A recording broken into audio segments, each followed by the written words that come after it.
Hello, everyone. Welcome back to another live stream. Thank you so much for tuning in for another show.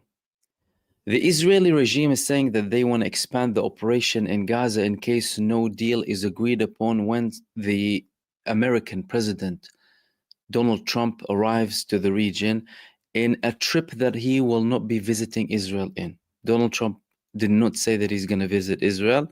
Many expected that he would be visiting Israel in his coming visit, but he decided not to, and no confirmation has been made that he will be visiting Israel from his office and from his administration. He's going to come to visit different Arab countries in the region, and Israel said if no agreement is reached upon his arrival, we're going to begin with a new campaign inside of the Gaza Strip.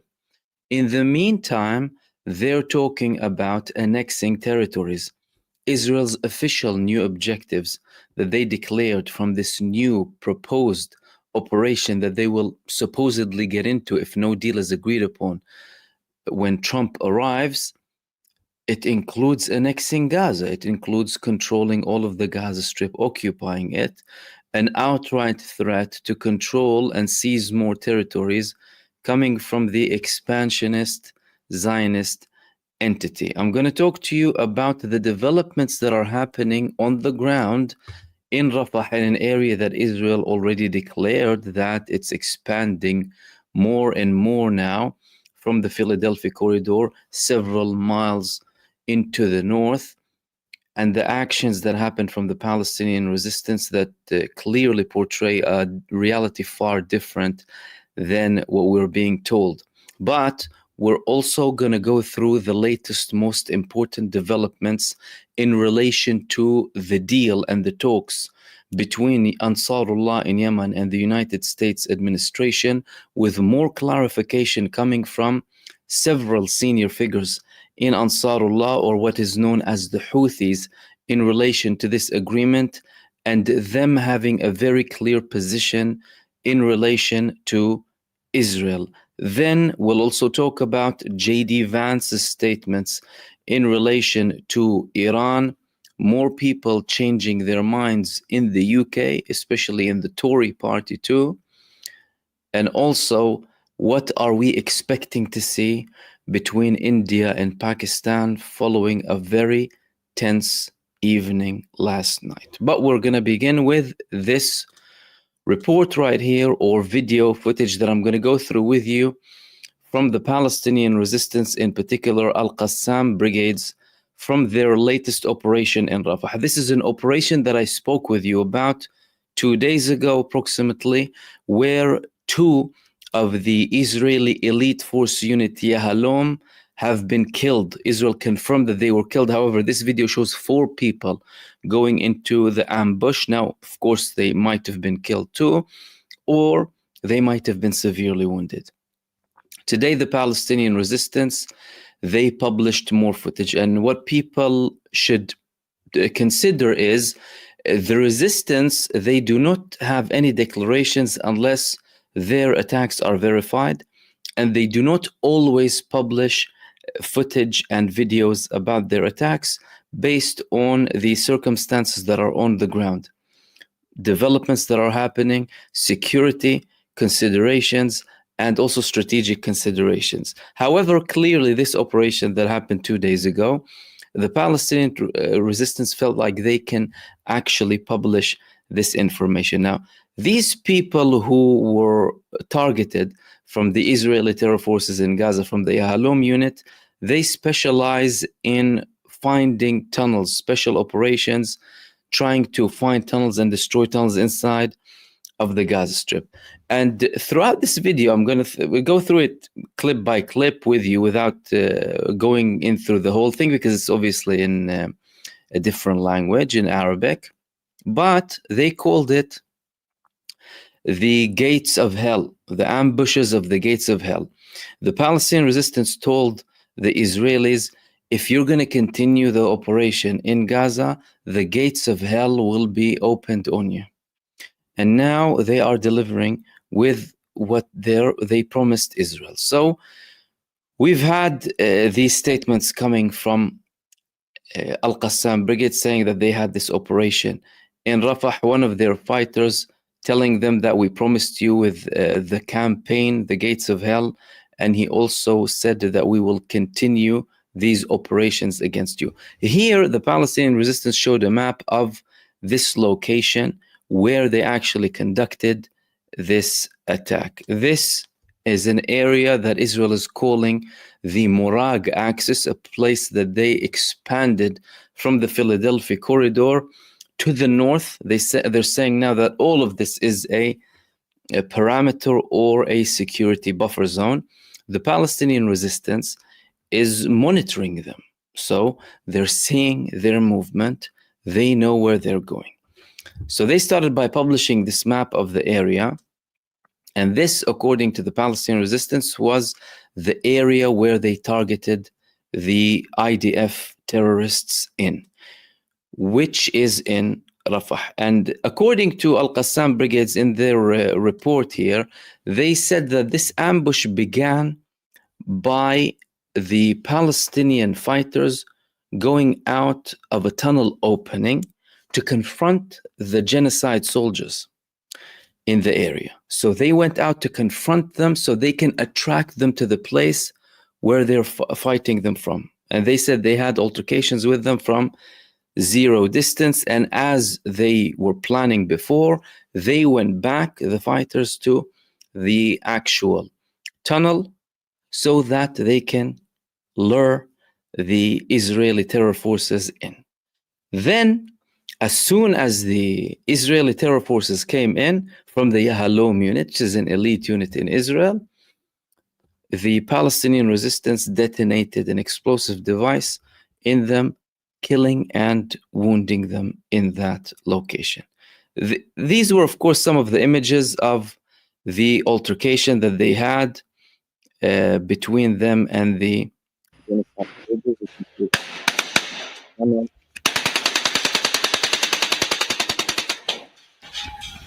then the actual Israeli army starts to send small drones to monitor the area. And they also sent a dog. So this was one of their drones. And they also sent a dog afterwards to check. And then here we have the Israeli soldiers. So clearly, so what happened here is very interesting. The fact that Israel is sending these drones and these dogs is to make sure that the area is safe. They can smell anything like explosives or whatever, anything dangerous for them. The fact that they had their dogs go in and they had this drone and they felt like it was a safe area means that the Palestinian resistance clearly made effective moves to trick them, to fool them, to give them false confidence that there is actually nothing there. And anything that they targeted them with was very carefully put together in the relevant location to have a successful operation against them. So like we can see, the dog is coming, and then the genocide soldiers start to come in, 4 in total.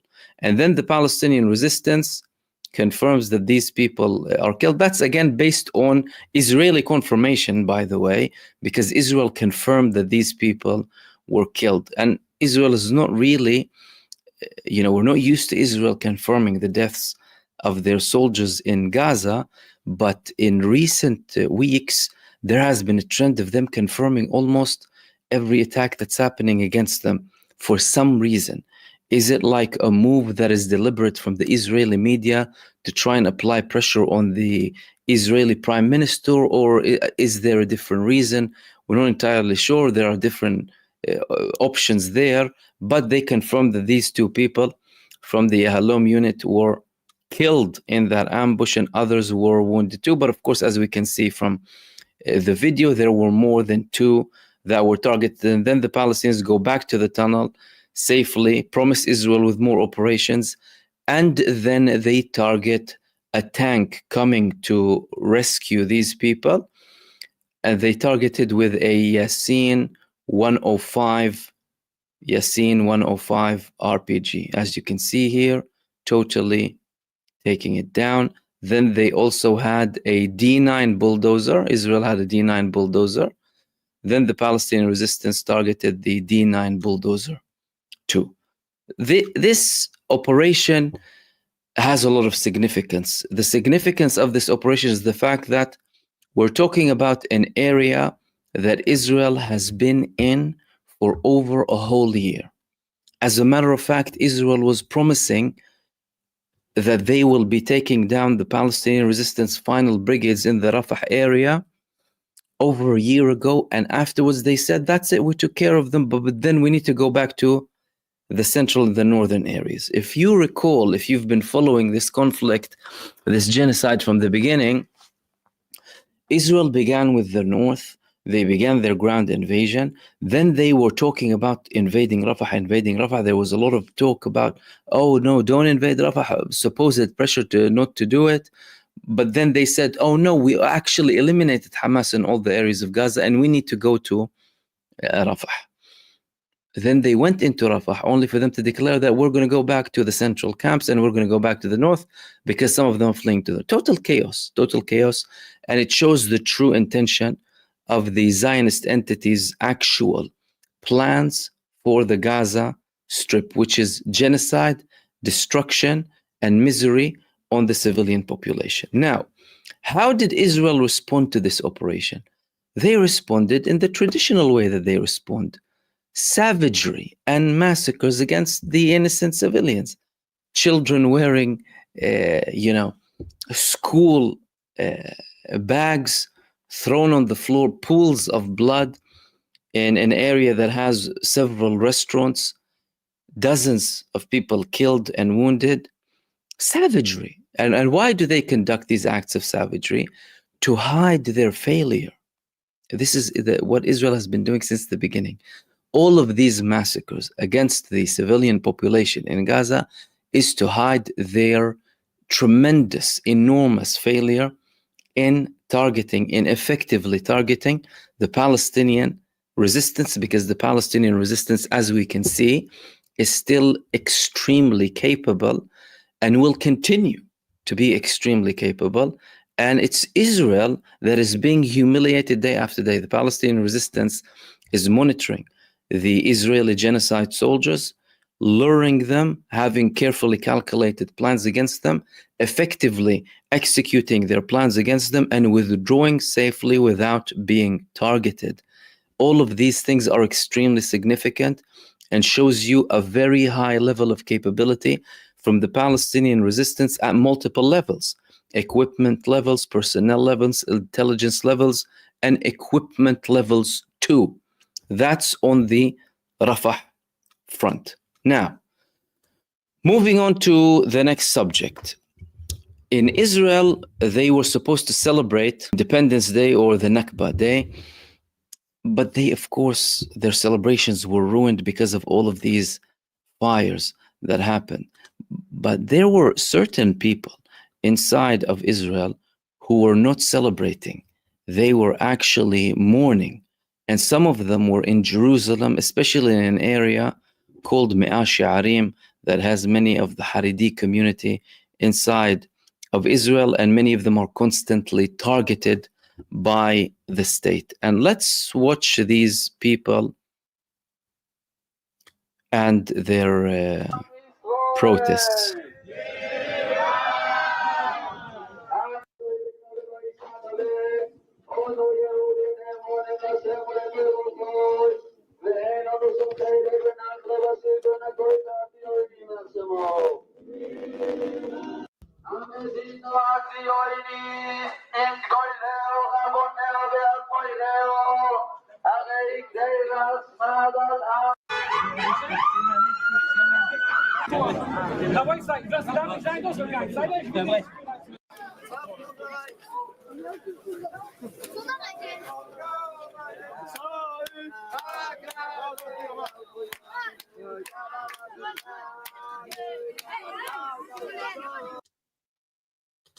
So that's in Jerusalem, ladies and gentlemen. People mourning the Israeli independence or the Nakba commemoration, burning Israeli flags and raising Palestinian flags. And these people are constantly targeted time after time by the Israeli authorities, and Israel uses brutal measures against them. by the way. Is Israel, the Israeli forces in Me'ash'arim in particular in Jerusalem, they beat these people up, they imprison them, they constantly harass them, they go inside of their neighborhoods. But yet, despite all of that, the community over there, they're still able to conduct certain activities when the Israeli forces are not around, because they're very close-knit. And these neighborhood of the Haredi communities or the Orthodox communities in Jerusalem, it's as if you're going into a different world, by the way.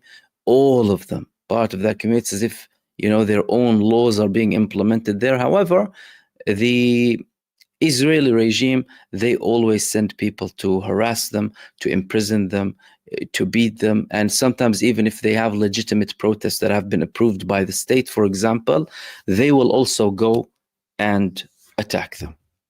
That's on that one. Then there are people in the British Parliament who are having a change of mind.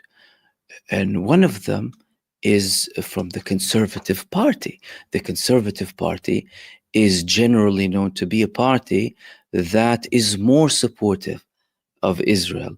The previous government, before the Labour government, they hardly had anyone criticizing Israel, saying a bad word about Israel.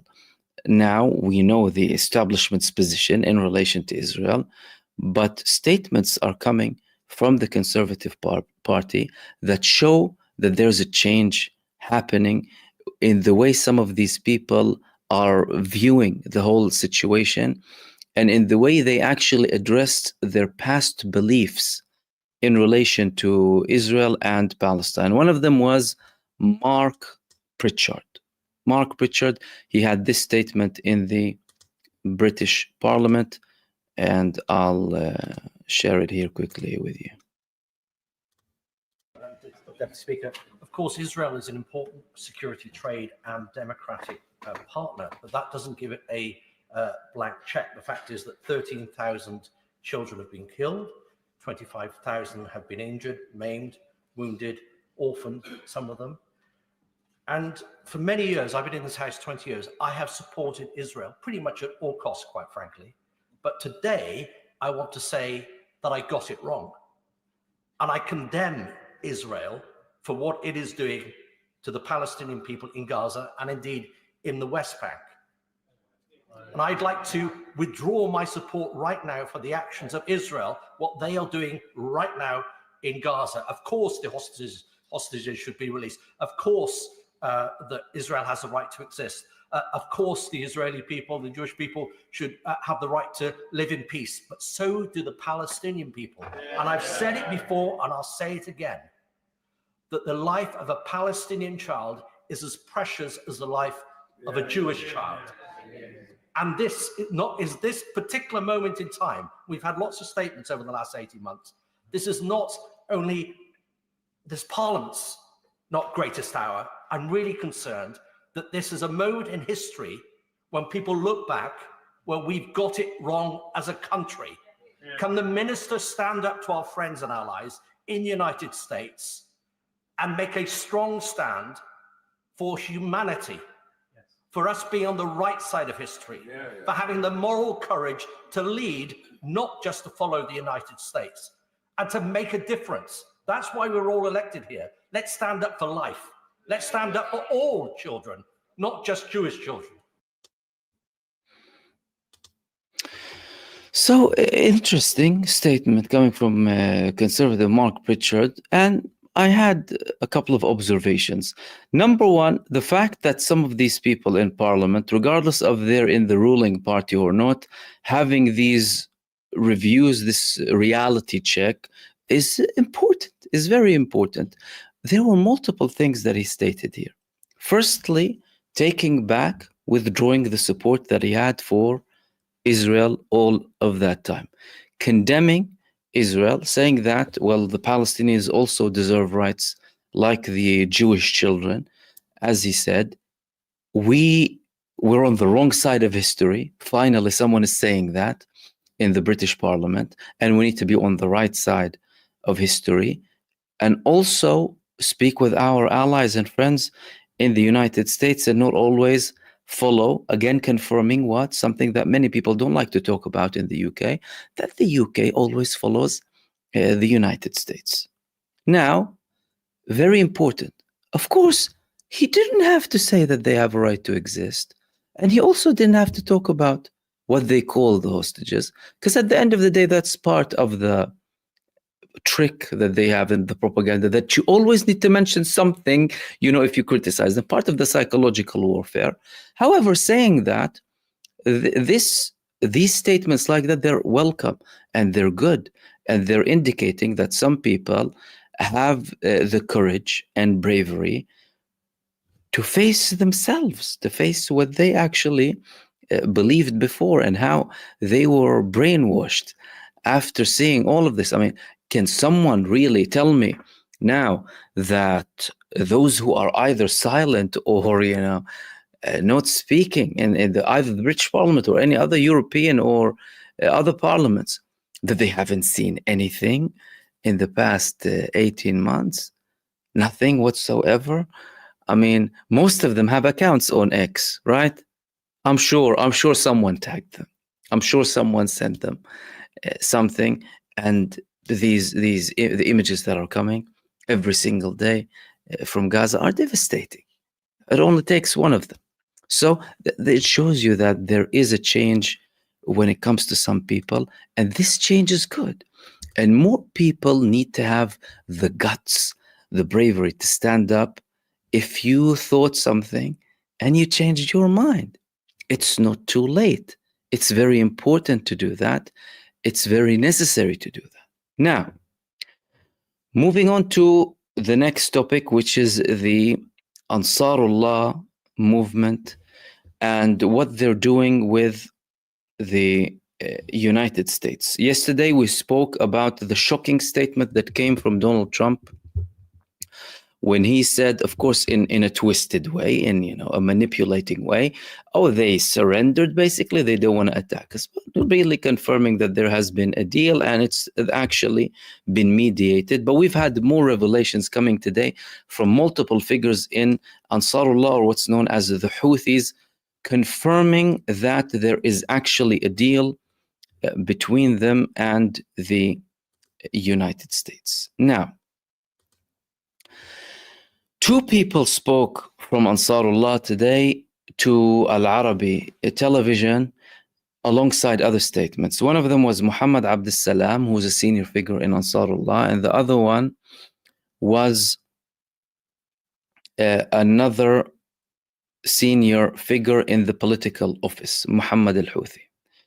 Muhammad Abdus Salam mentioned very interesting things in relation to that agreement that they reached with the United States. One of them was confirming that this was mediated by Oman.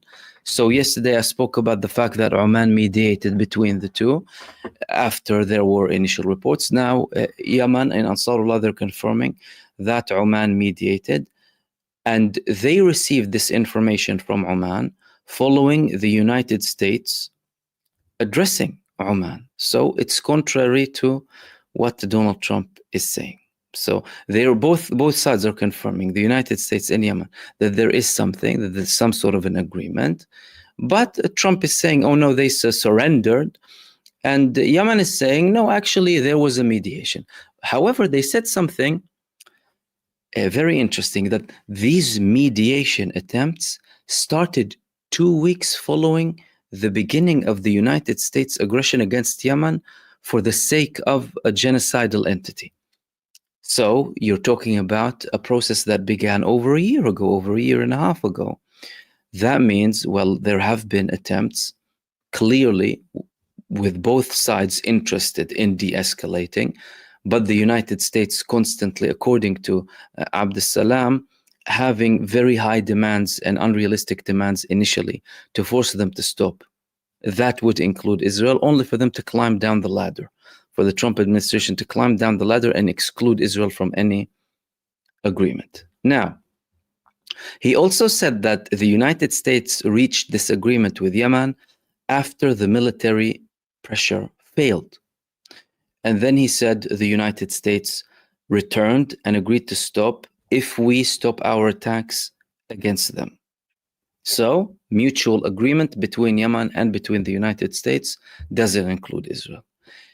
He reiterated any aggression against Yemen will be met by a counterattack, so long as they do not attack us under any excuse, because the Yemenis are expecting, and they have indicated, this leader and others too, that Trump is a person who flips and he is not trustworthy. Although Trump says, I trust their word. So Trump has trust in them. They don't have trust in him. Very interesting. Trump said, I trust their word, and they're not going to attack. They said, no, we actually don't trust. We're going to have to see things being implemented. However, they reiterated Ansarullah that so long as the Americans don't attack us, we will adhere to the understandings that we have with them. How does all of that translate in relation to Israel? Yesterday, again, I spoke about the fact that they will continue attacking Israel, and today they're confirming that with multiple figures from us. I said the attacks against Israel will continue as they continue their oppression against the oppressed innocent victims in Gaza. Again, reiterating the talk started long ago between the United States and Yemen through Oman, mediated by Oman. The agreement that has been reached by Ansarullah and the United States supports the Palestinians and reduces tensions. Why? Because they're continuing the attacks against Israel. And we'll get to the attacks in a second. He said it prevents US aggression in return for our response against them. As they started this aggression against us by declaring they're having a campaign in the Red Sea to support Israel. We were conducting a legitimate embargo on the state of Israel. And we still are conducting a naval embargo, an embargo through the sea, and an aerial embargo too. They started this. Now they reached an agreement to stop and have a kind of a ceasefire with us. Now, he also mentioned that this actually supports the Palestinian cause, and this isolates Israel. Many people are saying that, by the way. In Israel, there's still an element of shock. Many mainstream media outlets are trying to deny it, but yesterday the comments were very, very clear, and many of the population were commenting clearly ditching Israel because we still have attacks coming by Yemen. The Al-Houthi, Muhammad Al-Houthi, not the leader but one of the leading figures, he said that they will consider the declaration of Donald Trump. Trump's declaration is a victory. And again, he also said that it isolates Israel. This is a total failure for Benjamin Netanyahu, and Benjamin Netanyahu should resign. He's saying that Benjamin Netanyahu, it's over for him. He should resign. Now, this is coming after Yemen conducted more attacks against Israel. Today, there were multiple attacks coming from Yemeni Ansarullah against multiple locations in Israel. How? They targeted the Ramon airport. Yemen targeted the Ramon airport.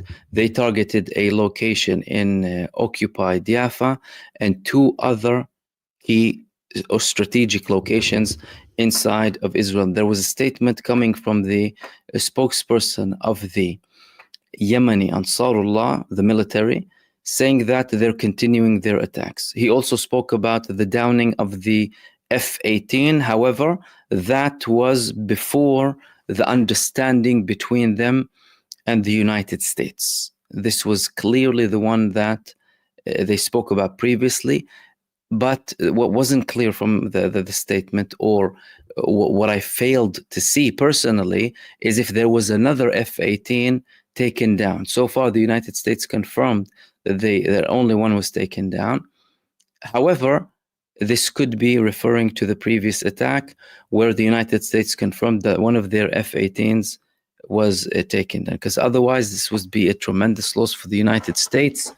I did not see a confirmation from the United States saying that there was another F-18 taken down, and they did clarify in that statement that this report was referring to the period before the understanding has been reached between the United States and Yemen.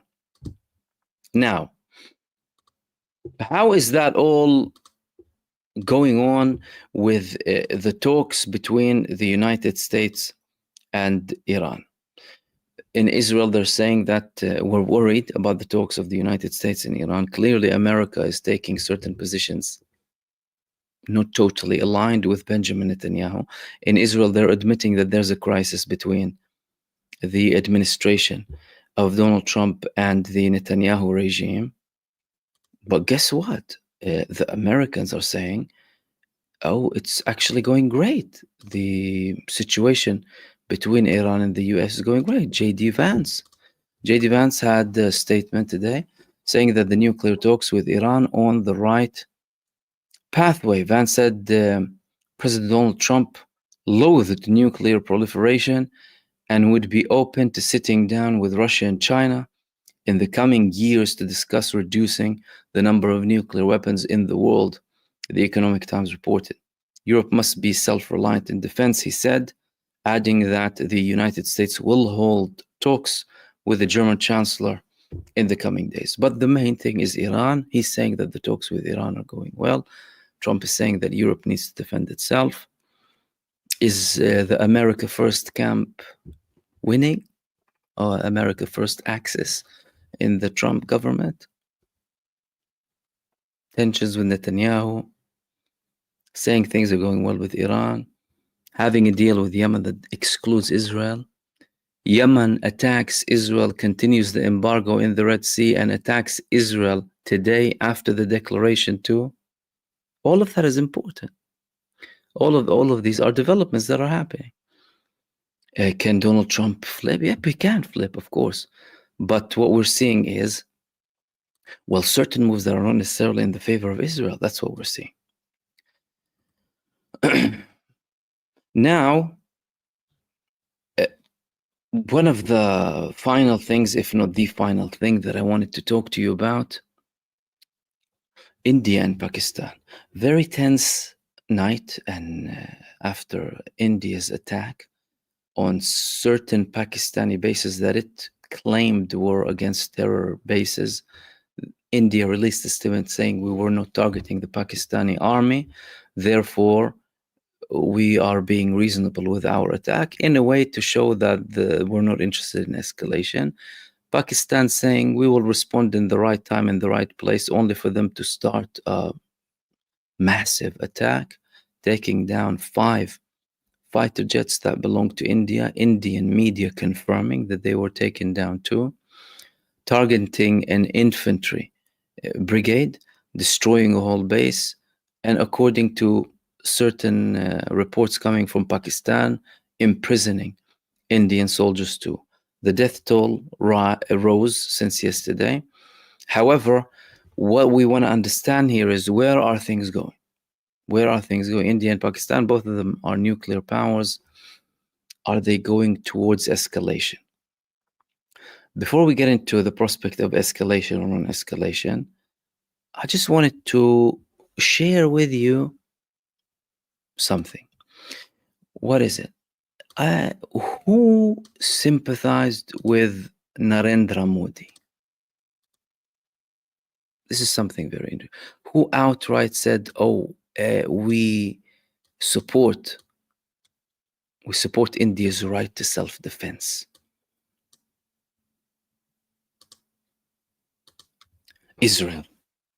Israel backs India's right to self-defense. Of course, they back it. I mean, Israel gave us examples, the Zionist regime in self-defense, right? Now, when Israel says self-defense, one can wonder, what is Modi really thinking too? Is he also going to conduct something like the Israeli self-defense? We've had certain statements coming from extreme figures in the circles of Modi saying that they need to approach this situation in Kashmir like Israel is approaching the situation with Gaza. Are they going to do that? Okay, that's firstly, because both Netanyahu and Modi have been best buddies for a very long time. Look at how cute they are walking on the beach together. Do you know what's the biggest thing they share in common? Pure hatred for Islam and Muslims. That's something they share in common, both of these people. Islamophobic to the high heavens. Common enemy. That's why Israel supports India so much, or Modi. Because to be fair, I mean, you know, the people both in India and Pakistan, they deserve freedom, they deserve their rights regardless, you know. But talking about the Modi government here, especially with his ties with Benjamin Netanyahu. And that's why Israel is saying we support their self-defense. Other countries, by the way, many of them stated that we need to de-escalate. China, you know, many countries, Gulf, all saying we need to de-escalate. Qatar, Oman, willing to mediate, all of that talk. But Turkey said we're supporting Pakistan. Turkey was one of those countries who outright said, oh no, we actually support Pakistan. Turkey first to show solidarity with Pakistan after Indian strikes. Pakistan Foreign Minister Ishaq Dar thanks Turkey for extending unconditional support after India's active war. Not many countries had this position with Pakistan. However, this position coming from Turkey is understandable because of their ties with Pakistan. The Turkish ties with Pakistan have been increasing in recent years. Their coordination, their collaboration, their increased ties, economic ties, military ties too. And they were one of those countries, well, the first one, according to the foreign minister of Pakistan, to say, oh no, we outright support Pakistan. And the country that outright supported Modi was, of course, the Israeli entity, the Israeli regime. Now, is there going to be something really big? Are we going to see a nuclear war between India and Pakistan? Are things going to escalate? Where things are going to go to? This is the question that many people are asking nowadays. And I think for people to understand where things might be going, I think some people need to understand the relationship between India and Pakistan, the capabilities of the two countries, and their history too. Before saying, because some people are saying Armageddon, like Armageddon is going to happen. And listen, the conflict between two countries can reach a really high level of tensions. However, there are backgrounds that are important to understand, to know the prospect of reaching that nuclear Armageddon that some people are talking about. Now, from an Indian perspective, India has a no first use policy in relation to nuclear arms. So India says we will never be the side that begins with a nuclear attack. Pakistan's policy is to use nukes to counter a nuclear threat from a bigger and stronger country. Now, Pakistan also didn't rule out using nuclear first in general. So the policy of Pakistan is a little bit different than the policy of India in relation to the use of nuclear. But both of them have nuclear. However, they don't know how much the other side has. However, both of them are in agreement of certain treaties. They have had 34 years consecutively of treaties. One of them was the prohibition of attack against nuclear installations and facilities. The two sides have this agreement, and they exchange their nuclear facilities and installations info each January, every year, India and Pakistan. And they have been doing that for 34 years. That's a very long time, and they still do. And of course, there are tensions between them. There are escalations, now full-blown. But as in full-blown, at least up until yesterday, we haven't seen any more escalation following the escalation that happened yesterday. this could signal that things might de-escalate, but there's a potential that things might escalate again. However, if we talk about nuclear, because this is the big question that people are asking, are we going towards a nuclear war? We're still far from that. Why? Because there are many steps to be taken before any side reaches a nuclear agreement. No country is under existential threat. Yes, India called what the Pakistan called what India has done an act of war. They have responded. Innocent people have been killed. There was damage. However, it's still hasn't reached the stage of like full blown outright everything. No, we haven't reached that stage. And the prospect of a nuclear attack, although it is indeed a real prospect because the two countries are nuclear powers, it's still quite a far-fetched scenario at this moment, especially considering how long the two countries have been cooperating with each other in relation to the information they give and provide each other about their nuclear facilities and nuclear capabilities, as in capabilities in terms of where they actually develop the weapons, not the amount of weapons and amount of nuclear warheads that they have. And these were the main things that I wanted to share with you in this live stream. As usual, I hope you enjoyed the show. In the meantime, everyone, stay blessed, take care, and I will see you soon in the next video. Peace, everyone. Salam.